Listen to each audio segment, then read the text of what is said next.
All right. So, hello, everybody. And welcome to Climate Action at the U.S. federal level. We're going to have a dynamic and interesting conversation here about some of the key policies, such as the Inflation Reduction Act, the SEC Climate Risk Disclosure Project or proposal, and what the CFTC is doing in this arena. I'm Jim Carruth. I'm Communications Director with Incubex. We're a firm that designs and develops environmental contracts and markets. And from our experience, it's really policy and regulation that most often drives these markets.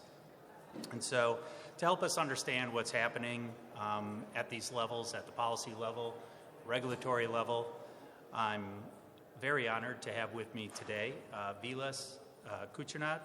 He's with the Global Sustainable Finance Group with Bank of America Securities. And next to him, we have Josh Bledsoe. He's counsel with Latham & Watkins. Thank you guys so much for joining us. Thanks, everybody, for coming. We got about an hour to get through a lot. So let's just jump right in. And I'd also like to leave some time for questions. Let's start with the IRA. Josh, now that we've had a few months to digest, 1,400 pages or something, what are some of the key takeaways? Why don't we start with you, and Vilas, we'll go to you. Yeah, sure. Happy to speak to that. And, as we go, if we'll make sure the doors are closed around the room so folks can hopefully hear. I know we'll have some folks trickling in, and everyone is welcome, so please come on in. Yeah, so I'm Josh Bledsoe. I'm a lawyer with Latham & Watkins. We're a multinational firm. I do a lot of work in the climate, energy transition, and environmental space. And so the IRA has been incredibly important to really energy development, infrastructure development generally, and certainly to my practice. And really, kind of how I fit in is I help our clients figure out how to make a project work economically.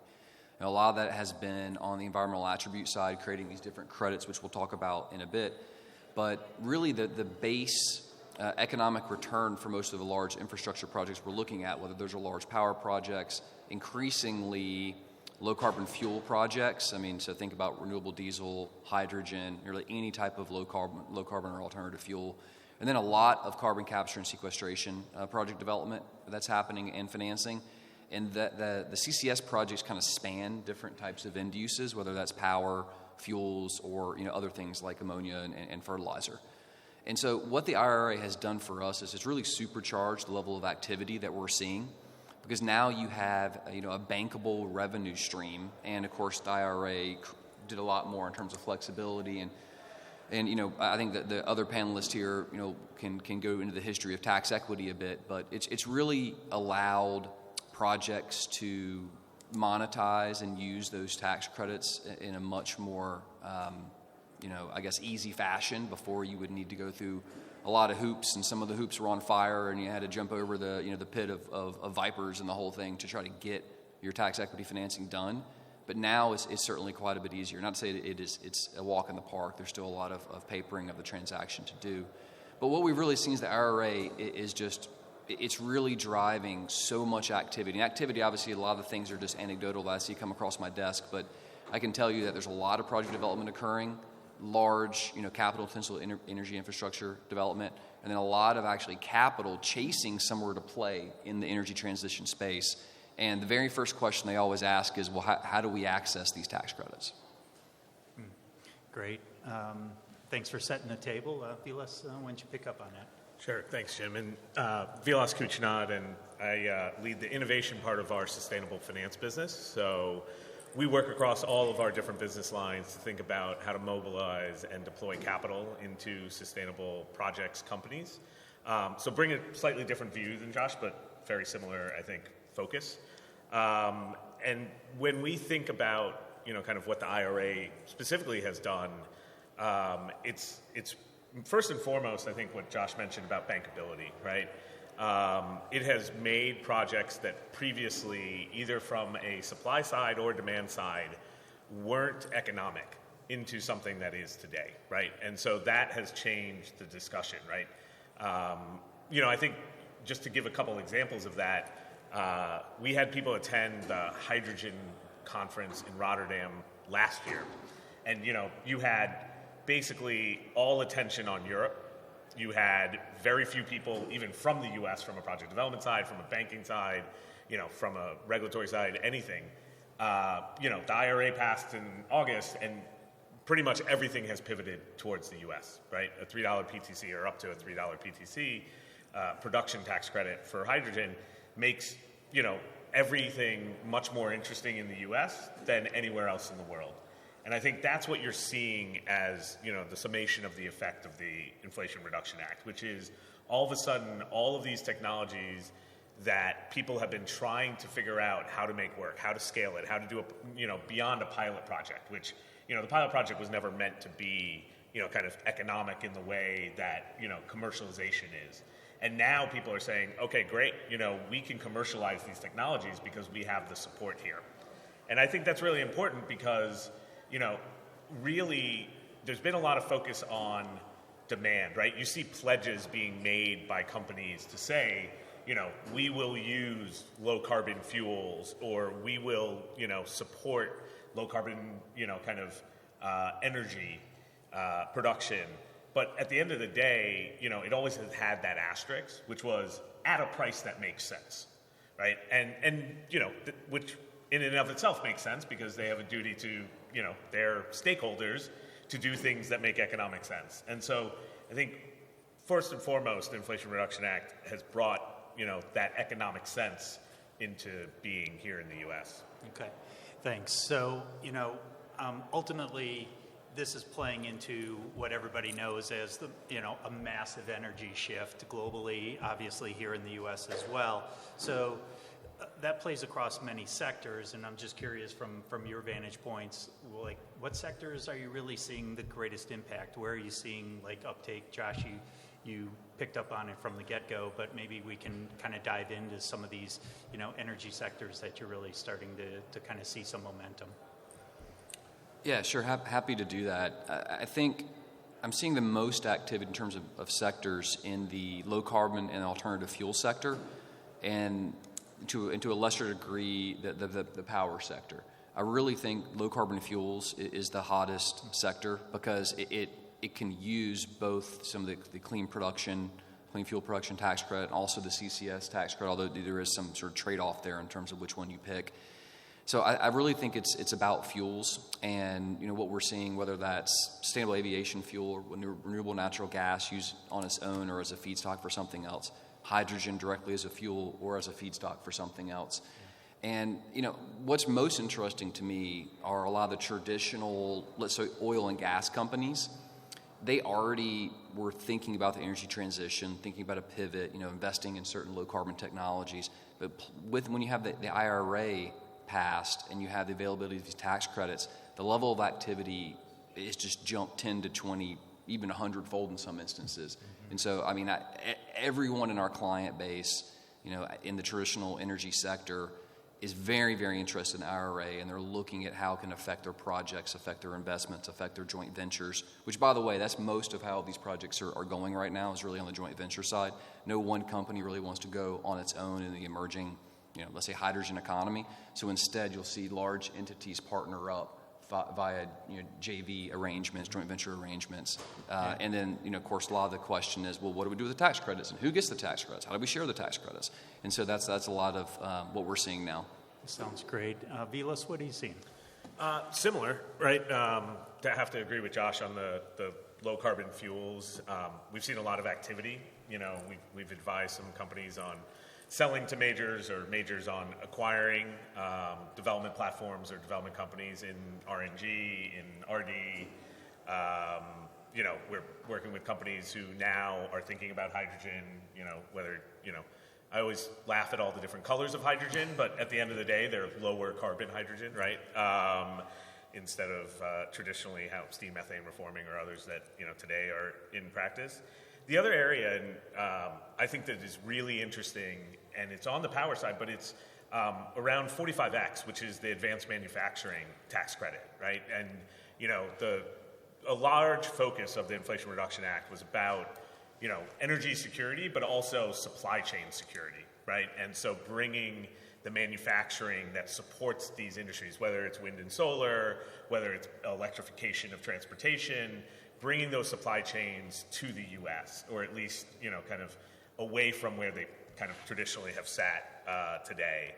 And I think that's really interesting because you've never really, we both kind of have a infrastructure project finance as a background, and it's not something that you would traditionally put into an infrastructure or project finance lens. But, with those tax credits that are available, right, we spend a lot of time around electrification of transportation or electrification in general. And battery manufacturing is really interesting because all of a sudden you've got, $35 a kilowatt hour for cells, $10 a kilowatt hour for modules, so $45 if you're making battery packs. And, that's almost half the cost for a lot of producers of manufacturing. And if the U.S. government effectively is paying for half the production costs, not only does it make, the domestication of supply chains really interesting, but now it makes export for companies that want to, come to the U.S. and build out those supply chains and build out that capacity. They're able to export and, at a much more cost competitive than they were before. So I think that's something that's, really we're seeing focus on. The how it plays out, I think, is also interesting because just as a third maybe focus area is actually how these tax credits can be applied, because everything was always about finding a bank, i.e. us. We're the largest tax equity investor, for the last 9-10 years running. And there's a small supply of tax equity. And, that was good for us. And, it made, sense in terms of complexity. But, if you want to accelerate capital, you have to make it easier to invest in these credits, right? Because to Josh's point, these companies are JVs that are just starting up, or they're early stage companies. They're not tax-paying entities, right? And besides from a couple of the credits, or a few of the credits, I should say, which are direct pay, which means, you get, they're refundable tax credits effectively, right? You don't need income to offset them. The majority of the tax credits actually are transferable. So you've effectively democratized tax, or tax credits. And I think that's something, we closed our first transaction, I think 3 weeks ago now, around an M&A that was done in the renewable space. So existing kind of developer selling off a portfolio, somebody trying to figure out, how to monetize that. And, that allowed them to raise far less equity than they would normally have had to raise, or tax equity, which is, a form of equity. And you think about the cost of that, right? It comes down. It means the overall weighted cost of capital for these projects is coming down. And that means that, you get a higher return for the equity that is investing in it. All these knock-on effects mean the goal of the IRA, which was to accelerate capital into these technologies, has multiple ways of doing it. It's not just, hey, there's now a tax credit. It's the knock-on as well. Yeah, I think that's interesting, and maybe to continue this, this line a little bit further is, you have the tax credits. I think there's so much focus on tax credits as it relates to the IRA, but we still have rec markets, we still have RINs, we still have LCFS credits, and so on.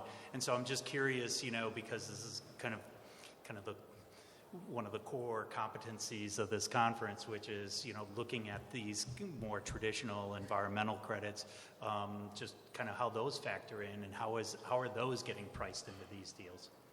Josh, why don't you jump on it? Yeah, sure. I'll take that one first. I'm a zig first, and I'll zag back to the question. So I do think it's important, maybe in the theme of the question, to not only look at the IRA and the tax credits in isolation, right? I mean, a project developer or a bank, they're looking at the whole suite of revenue streams that may be out there, right? How do we stack these incentives? How do we stack these credits? How do we make the project work economically?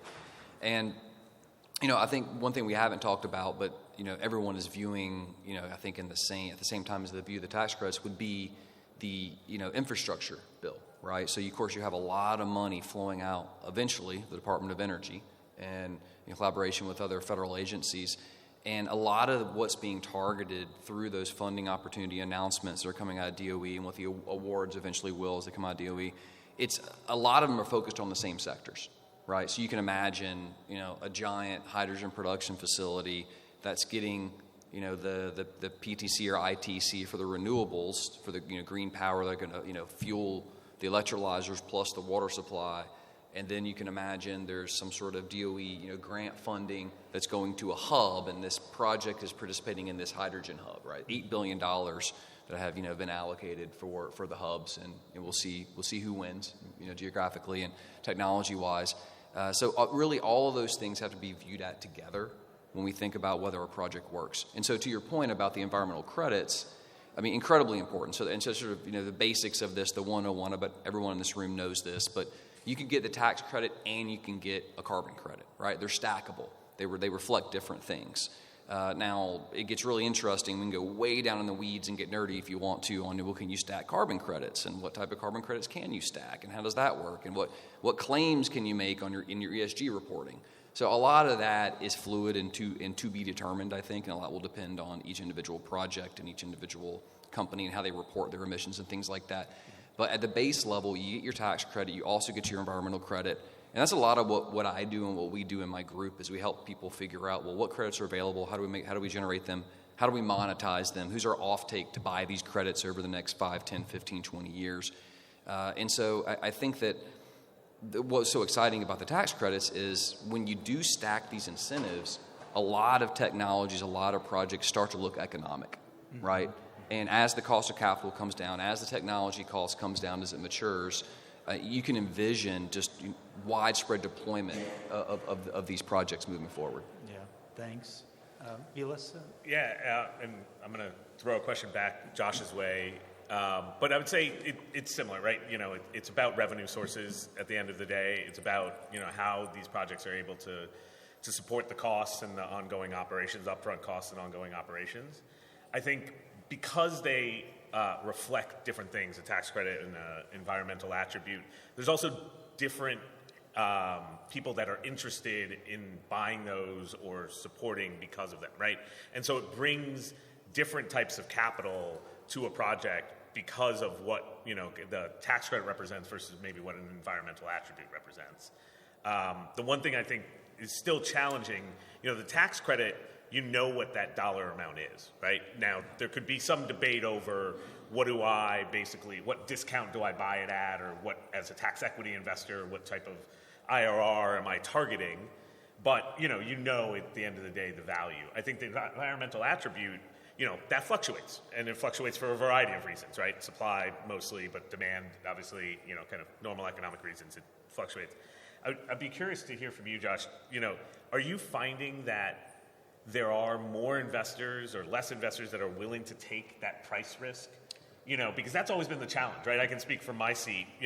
We've seen volatility, for a long time around RINs, maybe more recently around LCFS. And, it changes significantly the project economics, when you didn't have tax credits, right? Now that you do have tax credits supporting, I'm just curious what you're seeing, with your clients that you're working with. Well, 10 years ago, I was explaining to people what the acronyms meant. What was a RIN? What was an LCFS credit? So we've gotten over that hurdle. No, but you're right. The pricing risk is something that I think most players have gotten comfortable with now. Now, 2 years ago, everyone had an LCFS price forecast, and they were all wrong, right? CARB included, and every analyst. So, I think that a lot of my clients and, my clients' counterparties are appropriately wary of credit prices and trying to figure out where they're going to go. And, there are the basic economic reasons that prices move. But I think actually the primary reason that prices move, and we've seen movement over time, is actually regulatory change and litigation risk. Right? So if I were to show you, and maybe I'll do it tomorrow on the LCFS panel, but if you look at the LCFS prices over time, you have these two big dips historically. Those coincide with challenges to the program, litigation challenges, right? Does the agency even have the authority to run this program, right? And RIN and the RINs, the RFS program, I think that's really more of a political program. And even though it kind of recognizes greenhouse gas emissions reductions, it's a very blunt tool, right? It's not as refined as the carbon intensity calculations that we have.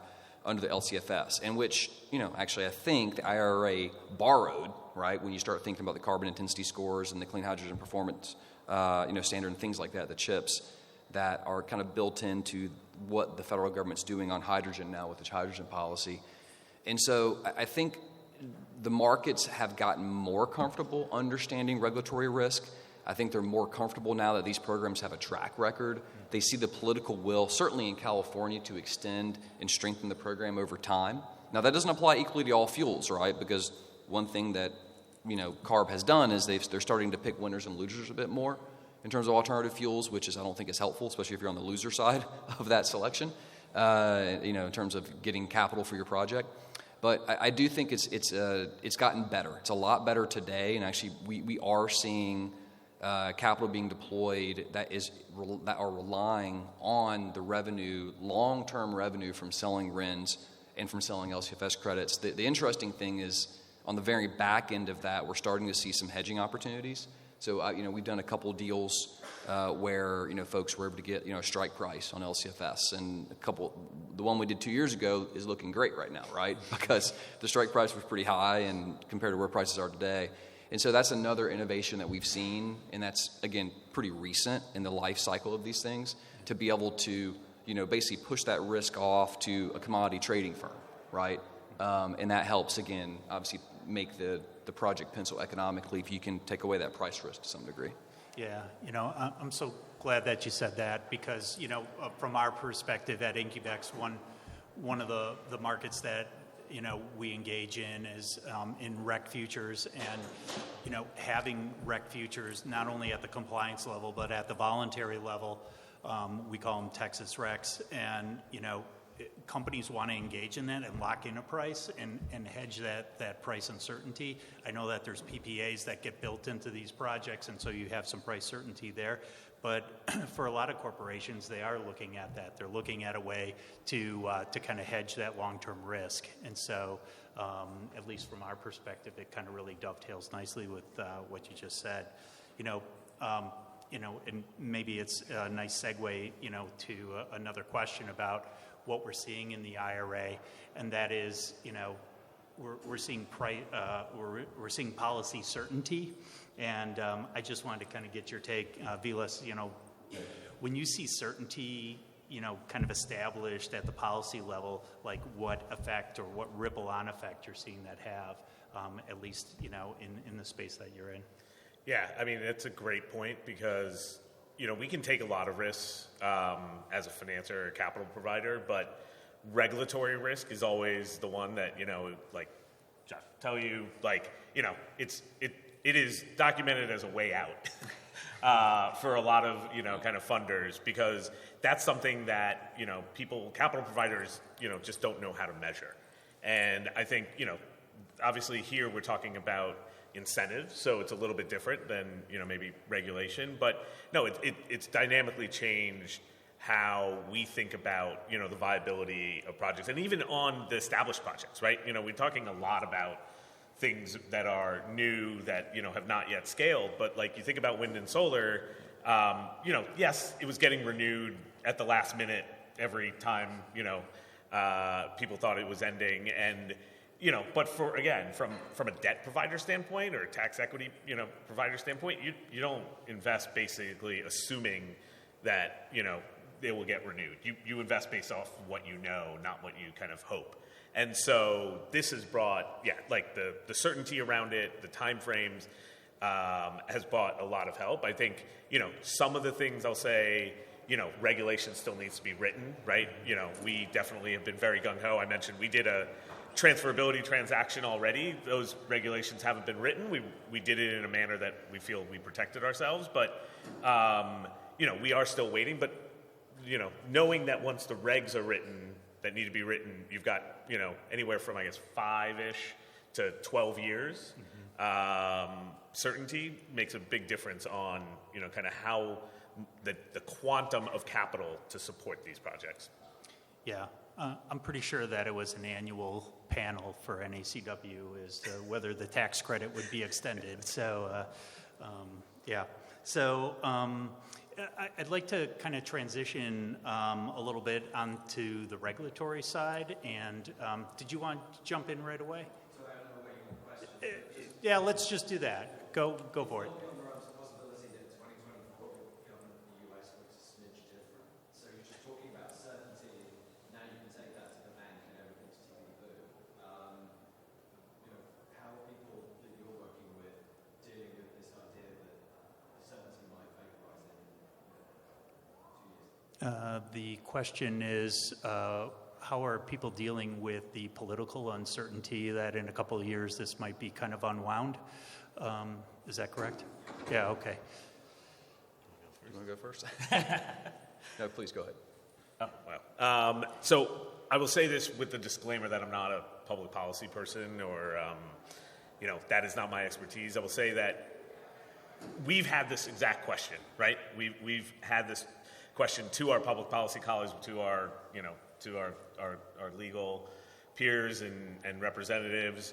And one of the things, I think there's a couple things. One is, it will require legislation to unwind, right? So it's not that, it will just needs to get approved every year, right, to the point of about certainty. So that's one aspect. We've been told, and I have no, factual analysis in this, but it does make sense to me, which is that it's much harder to take away programs than to pass new programs, right?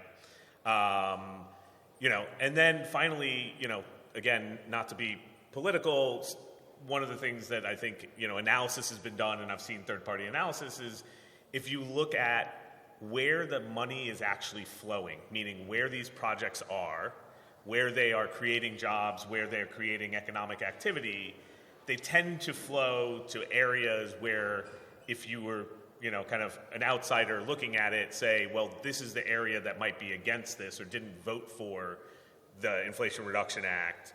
And so, I think there is hope that the positive economic benefits of the bill going to areas that might not have originally supported it will be supportive of it, on the go forward. Yeah, great. Thanks.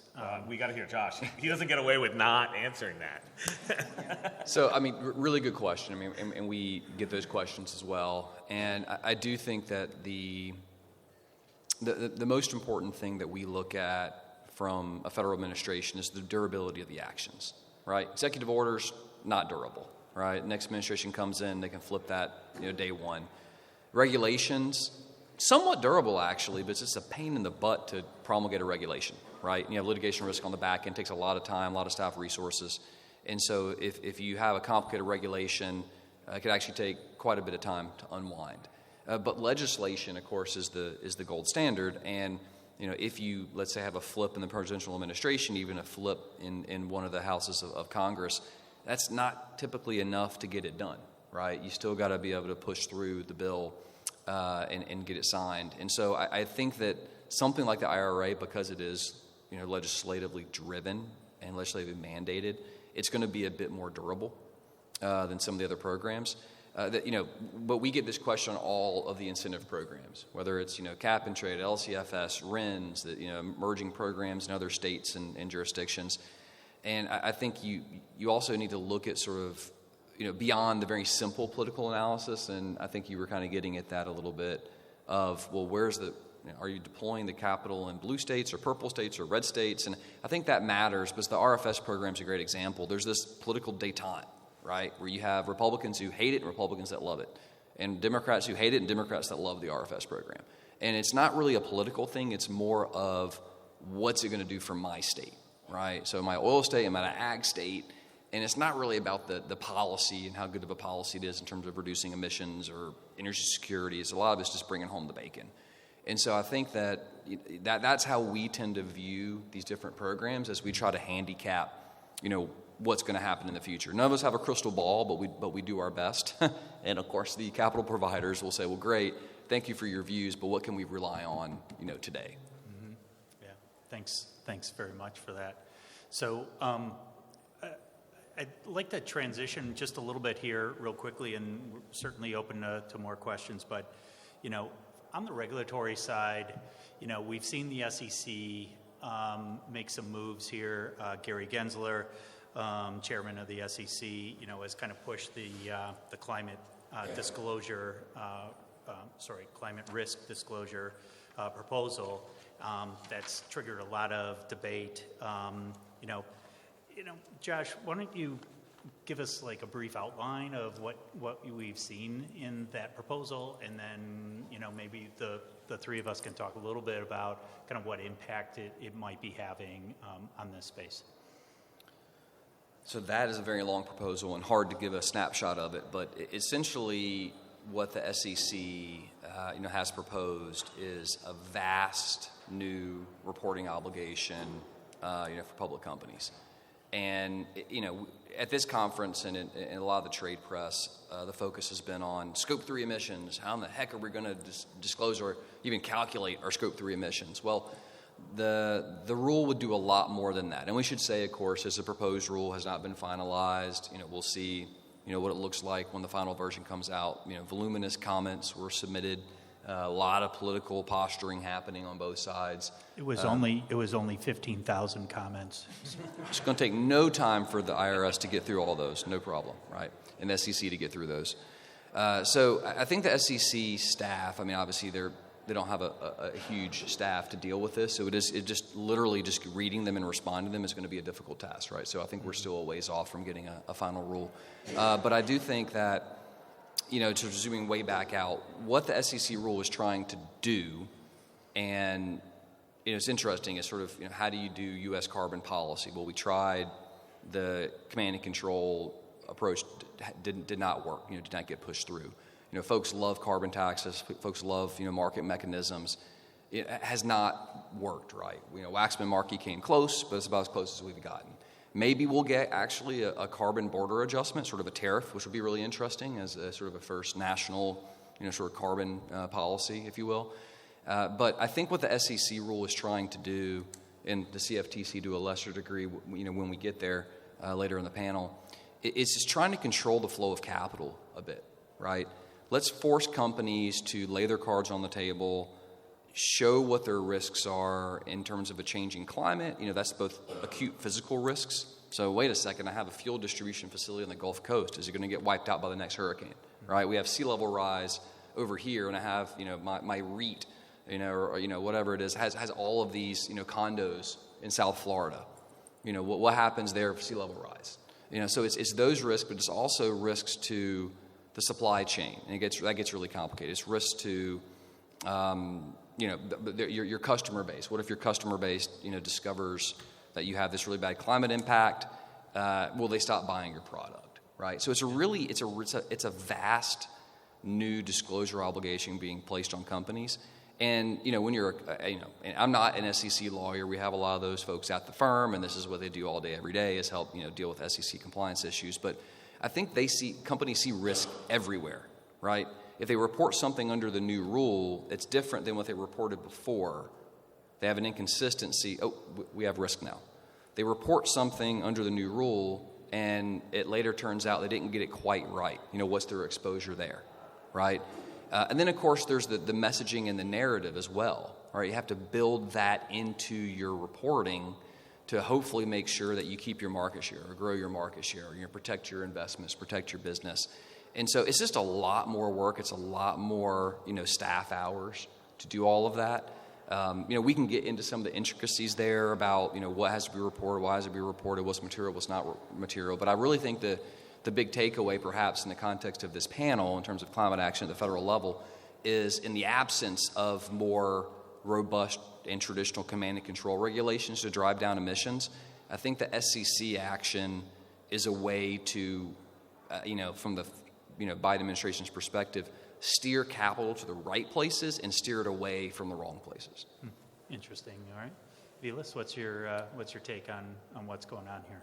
Yeah, I'll approach it from a slightly different angle. The discussions that we have with our corporate clients, right, who would be subject to this reporting, I think it changes, and Josh brought up this a little bit. There are all these different things now you have to think about how you report and when you report, and the consistency. But I think it also, raises 2 points, because one of the things that, it could require, I should say, is, reporting around what you do in terms of if you are using carbon offsets as part of your overall strategy to manage emissions, right? And that brings, more attention to offsets, but it brings attention to what you're doing. And I think, if today, and we've heard it, this morning in some of the plenaries and, throughout some sessions, and I think it's a common theme, especially on the voluntary side, the question of quality and, why are people hesitant sometimes to participate in the market, the voluntary market. And it is the fear of being criticized for doing something. We've had discussions recently that say, the company that does nothing is actually at less risk than the company that does something, meaning uses offsets as part of their business, which I don't know if that's 100% true, but I think it's pointing towards the sentiment that now people are feeling about, the potential for, criticism of the types of projects you support. And so I say all of this because I hope that, if something like this is included in the final rule, that what it does is make people much more aware of what is a quality offset and how do we build the market or develop the market for quality offsets, right? Because it will be important, and however it's defined, it will be important to be able to have the supply of those to use as part of the overall reporting. Yeah, I think that's a great point. Like, how is this proposal being used as almost like kind of a trigger mechanism for action or inaction, depending on it? And, I'm just curious from your vantage points, when you look at compliance carbon or voluntary carbon, does this kind of, create an incentive or some sort of, at least, are you seeing companies thinking about this in a different way now where, like, at the very least, we better get prepared because if this proposal becomes a rule, we're going to have to comply. So, just, what impact do you see this having either on the voluntary side or just in the compliance markets that are available? Yeah, I mean, I think companies that are not subject to compliance markets, right? So they're not in a covered sector or in a state where there's a compliance market. And I'm talking about the U.S. here. Obviously, a lot of the companies we work with are multinational or in Europe, where obviously the ETS or UK or, in other countries where, the 30-ish compliance markets that there are. So, but for the companies that aren't covered by a compliance market, I think this is something completely new, right? Thinking about this, thinking how you're going to manage to it, because in some ways, public disclosure is like a new compliance market, right? It's basically saying, hey, you're going to have to disclose all this information, and the way that the public, I'd like to believe the majority of the public thinks today, like, you're not going to want to disclose a really, really big number around your emissions, or that you're doing nothing as, the answer to what are you doing about your emissions and climate risk and all of these things. And so in some ways, you now have this, you do have this obligation to report, and so it acts, not as a compliance market, but as a something you have to comply with, which means that, you're starting to think about it. And I think if you haven't played in the compliance market and you haven't been disclosing this information voluntarily, you're now thinking, there's a lot of education. To your point, before people were asking you what the acronyms were, there are a lot of companies who don't understand how to think about, their emissions, right? We always think about, I guess it's up to 5,000 companies that have made net zero pledges. But the reality is it's the middle-sized companies that are in their supply chains that are really going to be the way that they reach net zero, right? And how everybody reaches net zero. And so all of a sudden, all these companies, depending on where, the disclosure requirement comes, are now starting to have to think about that. So, even just from a reporting aspect, I think it brings on a lot of, requirements. Yeah. I mean, it's going to be fascinating, right? Let's say the rule gets finalized, and let's see what happens in a year or two when some of these reports are public. I mean, I'm sure a lot of folks at this conference will be pouring through those reports, trying to figure out what people are paying, what are they buying, Why are they buying it? What are they saying about, their internal? This is an interesting aspect of the SEC proposed rule, is that you're supposed to disclose your internal carbon pricing policy, right? Which will be really interesting reading to see how different companies have put their own, and again, what that is basically is the idea is that in the absence of these compliance markets or required pricing of carbon, folks are going to, in theory, make investments based on a number of factors and considerations, one of those being the internal price signal, right? So if it's $5 per ton, probably not moving, the needle much. If it's $100 per ton, $500 per ton, right, meaningfully will affect, what a company ends up doing, in terms of its business activities. So that to me is going to be really interesting. Yeah. There's going to be all this new data that people get to run the numbers on and crunch. And I actually suspect it could even move the markets a little bit, right? And I don't mean the stock market. I mean the carbon credit markets. Yeah. And of course, this room will know better than most, there's not like there's one offset market. I mean, there's so much differentiation. I mean, you're buying an offset, you're buying a narrative, right? So I mean, sure, it trades in a metric ton of carbon dioxide equivalent, but what you're really buying is a narrative.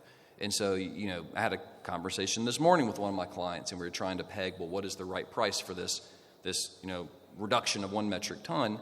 Well, it's hard. You need to actually pick a certain type of offset or in a certain geographic location using a certain technology. Otherwise, you're going to have disputes, for days, weeks, months about, what is the carbon price. So long way of saying, I would be fascinated to see, what information becomes available, should this SEC rule get pushed through.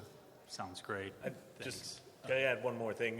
You talked about also having to talk about what risks you have to your business, right? Whether you're a REIT that owns property and flood zone. I think the nice thing about maybe a consequence of this is that adaptation will start being more in focus, right? And I'm guilty of this. Like, I love all the new technologies, and it's all about mitigation, right? And I think we saw it around COP27, adaptation, all of a sudden, this recognition that, a lot of what exists in the world today will exist in 2050. So, how do we adapt, the built environment, right? I started my career in real estate, and moved into finance and, kind of sustainability. One of the things that is mind-boggling to me is that, I live in New York City. There is one of the more punitive carbon taxes, and it's not called that, it's called Local Law 97, but it requires the reduction of emissions in, buildings over 25,000 square feet starting next year. It's pretty much impossible to find landlords that are thinking about it, right? Even though it's a tax that's coming out, it's not something, because it's a cost, right? Mitigation was a cost or an investment. Adaptation is a cost that you just have to do that doesn't really have a return other than this, now a tax that obviously you avoid paying. But it's not something that, I think people are focused on, the adaptation part. And I think, if you have to disclose that, oh, I'm at risk for this, this risk is now part of, my overall risk profile, I think companies will get pressured from their stakeholders to start thinking about adaptation as well, not just mitigation. Yeah, that sounds great. We got a couple of questions. I'll take the first one in the back. And as Sister Eunice told me when I was in grade school, speak up so everyone can hear you.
May I take the first one? Yeah. So actually, I think you described it quite well in the major questions doctrine. And we obviously have a new U.S. Supreme Court, a lot more activist in terms of climate issues. We saw that in the case that you referenced. So absolutely, anything that is addressing, let's say, a climate issue, and where there's not a very express, congressional authorization to do that, I think folks will immediately start waving around the major questions doctrine, right? Now, I'll admit I haven't gone through and really thought about the exposure of the SEC rule to that type of litigation. And, of course, a lot will depend on what the final rule says, right? If they pare it back a bit to hopefully avoid or withstand the litigation attack, right? That's certainly something that the SEC could do. But, yeah, I think you're spot on, because we've already heard, both from within the SEC and certainly outside in terms of let's say stakeholder comments, that there's a lot of question about whether the SEC can even do this, whether it's within their authority to adopt such a wide-ranging rule. So I also can expect to see, given what we see from activist attorney generals in some of the red states, I'd be shocked if we don't see litigation, right? So I think we'll get to the Supreme Court. Anybody's guess, as you know, they don't have to take the case if they don't want to. They take a very small percentage of the ones where petitions are filed for certiorari.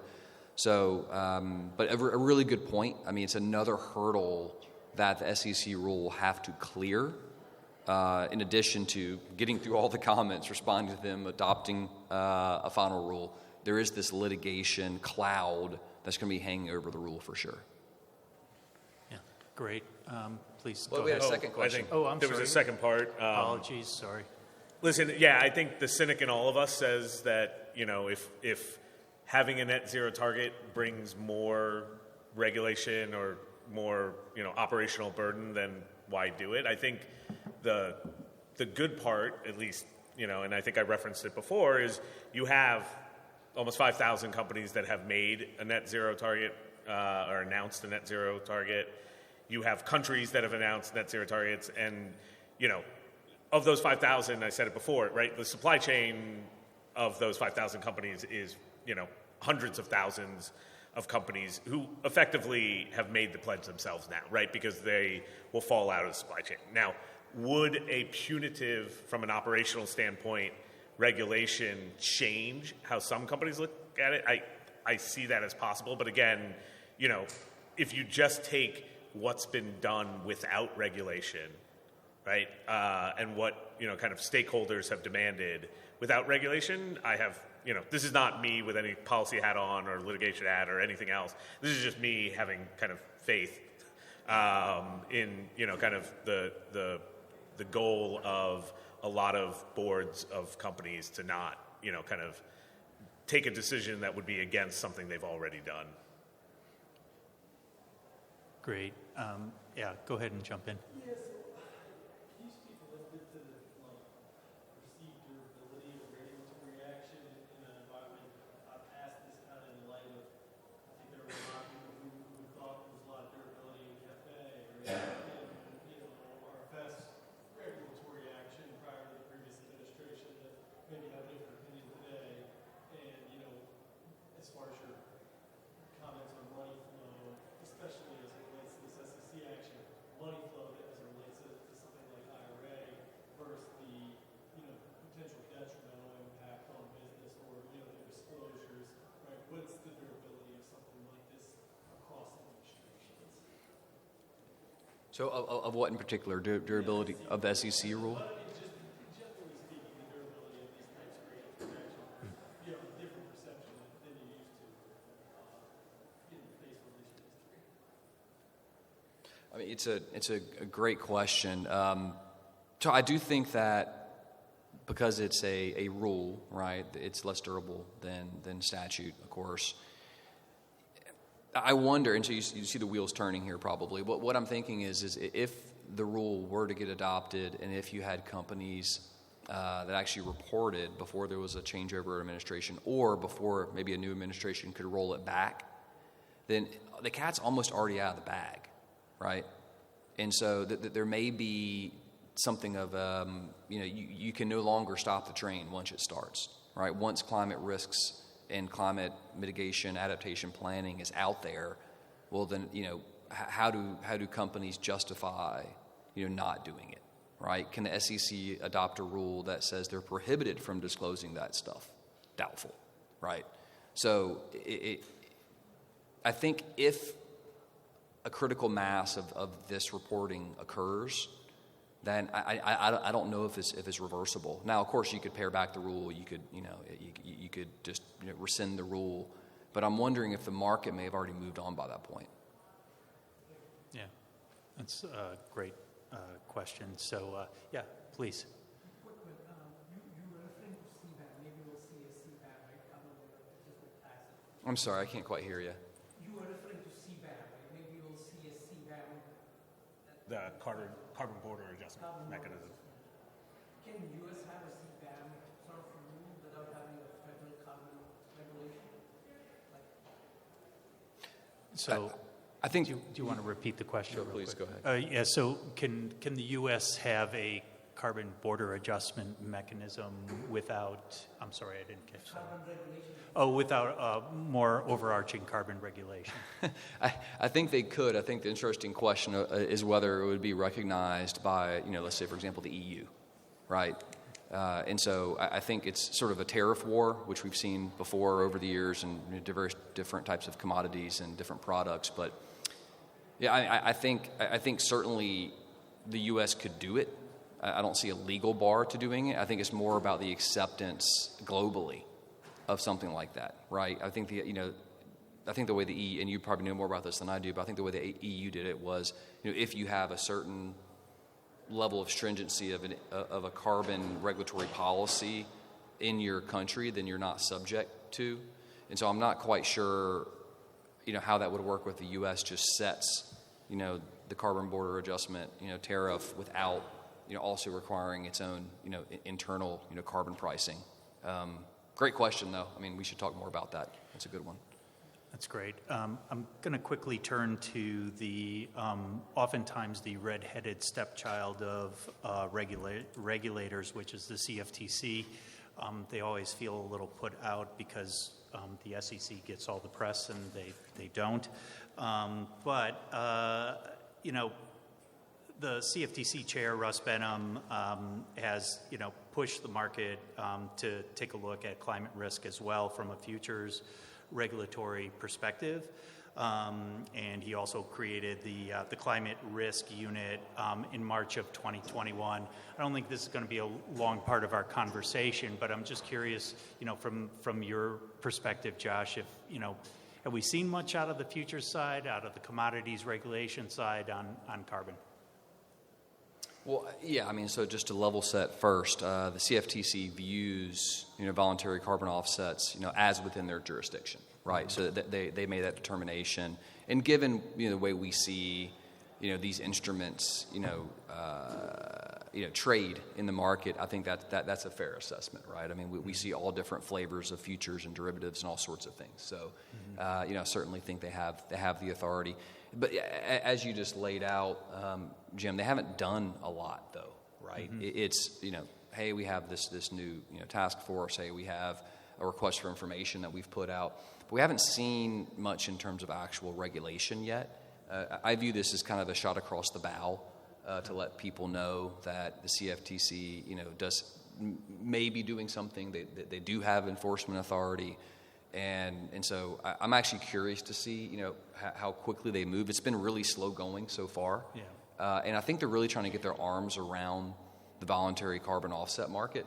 It's not like they have a lot of, natural internal knowledge of how these markets work. And, even here you'll hear folks talk about how the market is changing and evolving. And so it's probably hard for them to keep up as regulators. So I think they probably want to get their arms around it before they take any meaningful action. And I say that not as a CFTC practitioner. Again, we have those folks in our New York office that do a lot of work. I will collaborate with them from time to time. Mm-hmm. But yeah, they're certainly intrigued by the prospect of CFTC action. Yeah. Not a whole lot going on from the CFTC perspective just yet, but we'll keep an eye on it. We've got, just a few minutes left, and what I'd really like to do is just kind of wrap up one of the benefits of being the moderators, I get to ask the forward-looking questions. And so, as you guys look ahead, a year from now, what's the conversation or what's the story going to be that you guys kind of foresee talking about? We kind of laid the groundwork for the sectors that you guys see some real uptake from the IRA, kind of what's happening at the SEC level, so on. Just kind of give us a 1-year outlook, and then we'll come back a year from now and see and hold you to it. No pressure.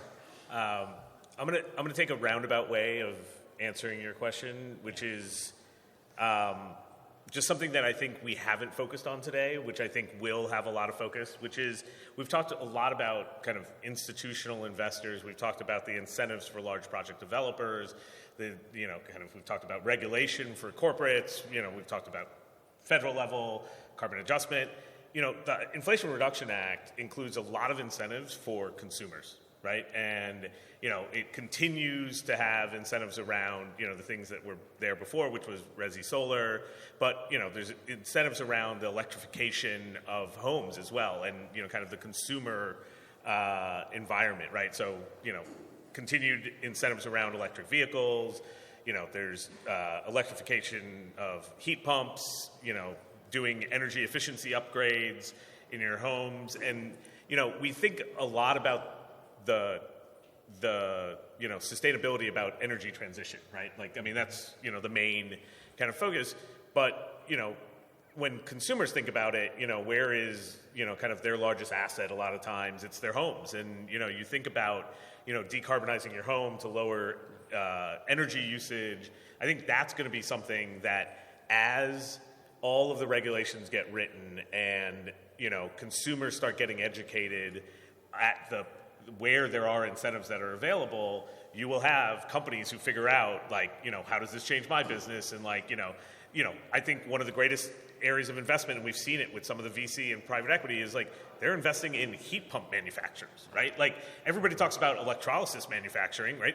There's not enough heat pump manufacturing. So I really think that, over the next year, one of the areas we're really going to see is consumers getting educated about, what's there for them and, taking advantage of these to improve their built environments. Josh? Yeah, so let's see. 2024, March, April next year, obviously be right in the middle of a lot of presidential campaigning, I would think. My suspicion is that the federal administration, current administration, will be touting the amount of money that's being deployed from the private sector that was motivated by the IRA, motivated by the infrastructure bill. And, I'm not sure how much steel is going to be in the ground because as a project development lawyer, I can tell you it takes a long time to get the permitting done and get the environmental reviews done. But I do think there'll be a good story to tell. I do think we'll see, at least some groundbreaking for a number of very large CCS, carbon capture sequestration projects. Some of those will be utilization projects.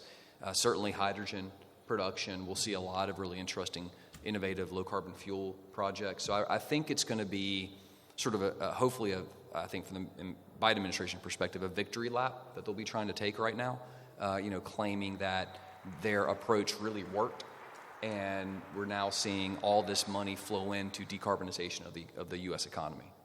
That's great. Thank you very much. I did hear the crowd next to us clapping, and I think we could outdo them for this panel. Thank you very much.